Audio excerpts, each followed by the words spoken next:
بسم الله الرحمن الرحيم waxaan rabaa inaan idinku wargeliyo in runtii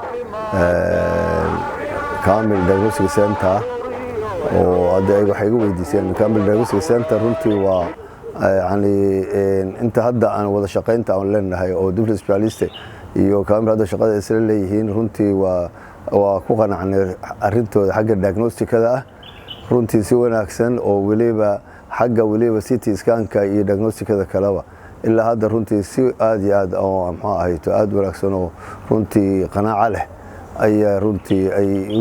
usoo maaragtay usoo habeeyaan oo waliba soo dhaweyn xagga maxaa ahayto waliba bukaanada aan u gudbino aan u dirno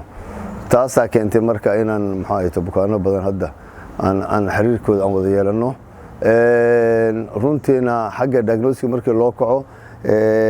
kaysaska hadda aan u gudbinay diagnosticada waxaa moodaa runtii aad iyo aad in aad ugu dhow yihiin aad runtii u soo asiibaan tan muhiimka u ah dhakhtarkana wuxuu yahay diagnosticada dhabta ah in la gaaro gaar markii CT scan laga hadlaayo saas awgeed waxaan leeyahay waa hambalyeynaya hambaliyo bogaadin Kamil Diagnostic Center waxaana loo baahan yahay rabaa inuu ku bogaadiyo in loo sii baahan yahay in la sii kordhiyo oo waliba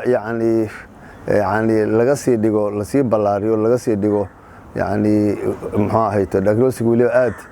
uga sii waliba sareeyo inay waliba ay ku dadaalaan ama qalab ahaan ha noqoto ama aqoon ahaan inkastoo dad aqoon leh runtii akhrin yaqaana ay joogaan marka aad baan u soo dhaweynayaa runtii waana u hambaleynayaa hambaliyo bogaadin balnaa dhinaca kale runtii markii loo kaco CT scan-ka runtii diagnosticada oo Diagnostic Center oo Kamil waxay buuxiyeen runtii baahidii bukaanada diagnosticada ah aan u diri jirnay ee dibadda wax badan ay nooga buuxiyeen runtii aad iyo aad taasna aad u soo dhaweynayo waxaan leenahay aad baad runtii u daashay halkiina ka socodsiiyo ka sii wada waxaan idin rajaynaynaa guul bidin Allah taala billahi tawfiiq